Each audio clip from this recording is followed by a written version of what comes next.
Nous sommes au sanctuaire de la Gaie et dans ce sanctuaire, celle qui nous accueille, c'est la Vierge Marie. Vous savez, entre Marie et magie, il n'y a qu'une lettre de différence, le R. Mais sans en avoir l'air, cette différence est absolument fondamentale. La magie, et quand on parle de magie, on peut évoquer des tas de choses, comme la voyance, même si c'est pas tout à fait pareil, mais c'est un peu dans le même registre, la divination, etc. Tout ça, pour nous, c'est absolument incompatible avec la foi. Dans la Bible, il y a des passages qui le disent de manière très explicite. On trouve ça dans le premier livre de Samuel, au chapitre 15, verset 23, ou dans le deuxième livre des rois, au chapitre 17, verset 17. Et souvent dans la Bible, Dieu va reprocher à son peuple en leur disant « Mais quand est-ce que vous arrêterez de clocher d'un pied sur l'autre ? Un jour vous vivez avec moi, et puis un jour vous vivez avec les idoles. » Eh bien, nous aussi, quand on se dit chrétien, et puis qu'on a des pratiques qui ne sont pas bonnes, eh bien, nous clochons d'un pied sur l'autre. Nous, comme on le dit, nous ne voulons pas mettre tous nos œufs dans le même panier. Alors, on fait des prières à Dieu, puis en même temps, on fait des choses qui sont contraires à ce que Dieu veut et nous demande. On pourrait éventuellement se poser des questions sur les objectifs des personnes qui font ce genre de pratiques. Certaines, pas toutes, mais certaines le font pour de l'argent et se servent de la crédulité des personnes pour bien gagner leur vie. Mais pas toutes les personnes. D'autres fois, c'est simplement un bon sentiment qui les anime en disant « je vais leur tirer les cartes pour leur dire ce qui va leur arriver, les prévenir s'il y a des choses mauvaises pour qu'elles puissent les éviter. » Seulement, il faut se poser une question. Qui révèle l'avenir ? Sûrement pas Dieu, parce que Dieu, il est tout occupé à t'accompagner dans le présent. Et il veut t'accompagner dans le présent, justement pour que ton avenir ne soit pas foireux. Donc Dieu, lui, il n'est pas dans l'avenir, il est tout entier dans le présent. Alors, qui va révéler un certain nombre de choses sur l'avenir, sur ce qui va arriver? Eh bien, il n'y a pas 36 000 solutions. Celui qui va révéler l'avenir, c'est celui qu'on appelle le diable, parce qu'il est un pur esprit, il a connaissance de l'avenir comme Dieu. Dieu connaît l'avenir, mais ça ne veut pas dire qu'il le décide, mais il sait ce que nous allons faire dans l'avenir. Et le diable, parce qu'il est un pur esprit, il a aussi cette connaissance. Et alors, il va, de temps en temps, communiquer quelques éléments de sa connaissance à des personnes qui n'auront peut-être pas conscience d'être manipulées par le diable. Mais n'empêche que la réalité est là. Alors, grande méfiance. Il ne faut pas demander à des personnes de nous dire notre avenir, quel que soit le moyen qu'elles utilisent. Parce que finalement, il n'y a que deux solutions. La première, c'est qu'on a affaire à des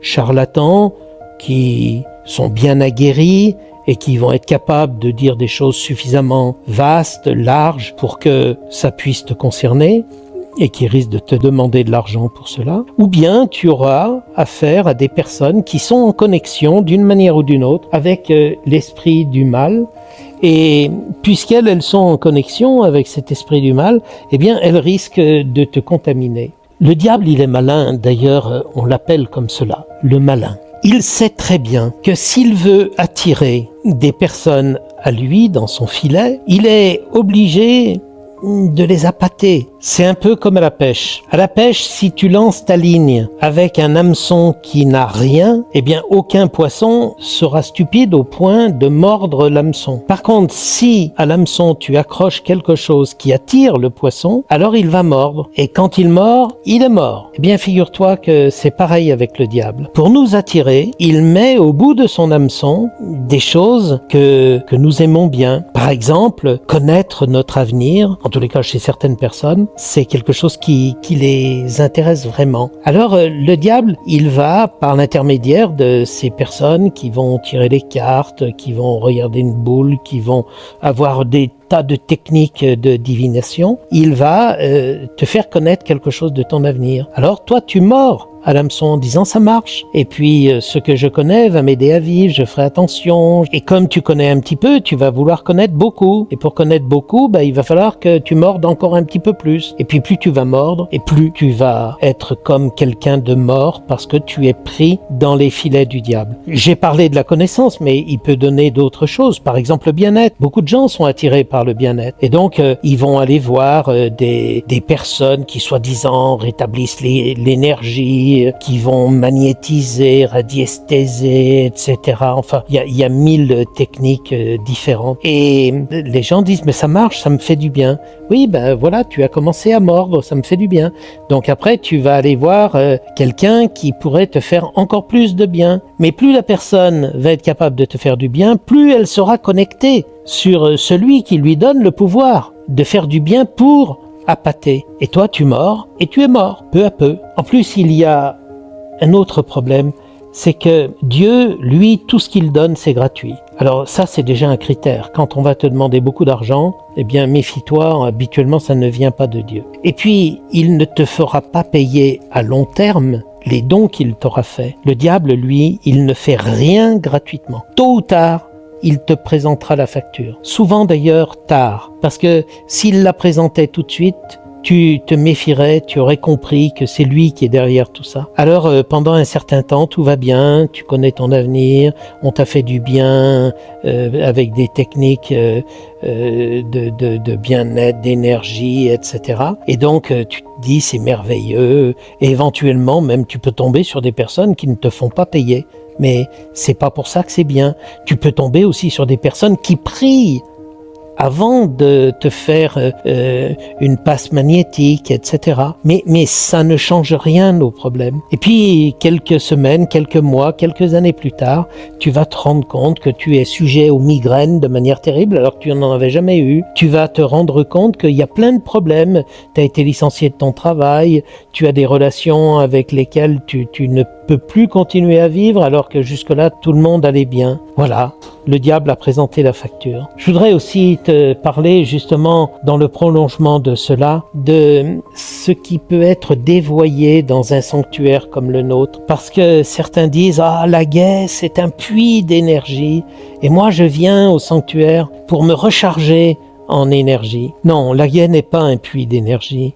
Ce qui fait qu'à la guêpe, les gens peuvent dire « je me sens bien à la guêpe ». C'est pas qu'il y a des ondes positives. Ce qui fait qu'on se sent bien, c'est que à la guêpe, c'est la maison de la Vierge Marie.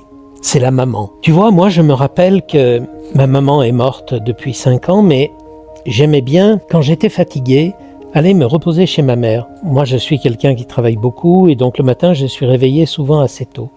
Et il n'y a que chez ma mère que j'arrivais à dormir le matin. Parce que chez sa mère, on est bien. On redevient comme un enfant.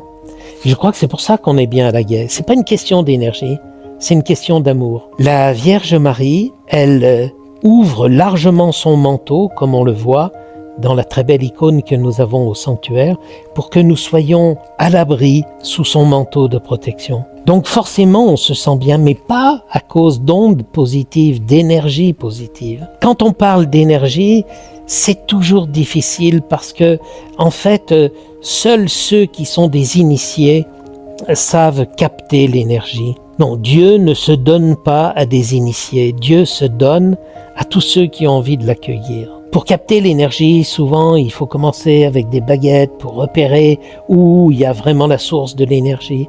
Non, avec Dieu, c'est pas comme ça.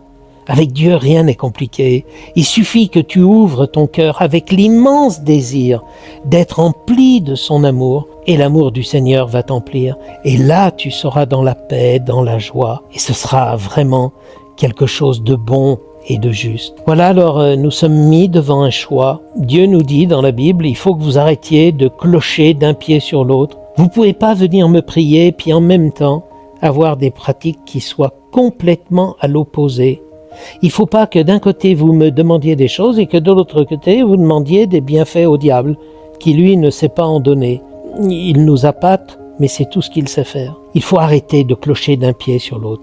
Il faut choisir. Dans la Bible, il y a ce très beau texte au chapitre 30 du livre du Deutéronome, dans lequel Dieu dit « Vois, je mets devant toi la vie et la mort, le bonheur et le malheur.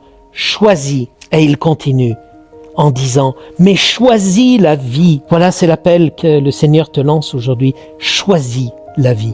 Mais si tu veux choisir la vie, il faut aujourd'hui même renoncer à toutes ces pratiques qui te conduisent à l'opposé de Dieu. Choisis la vie.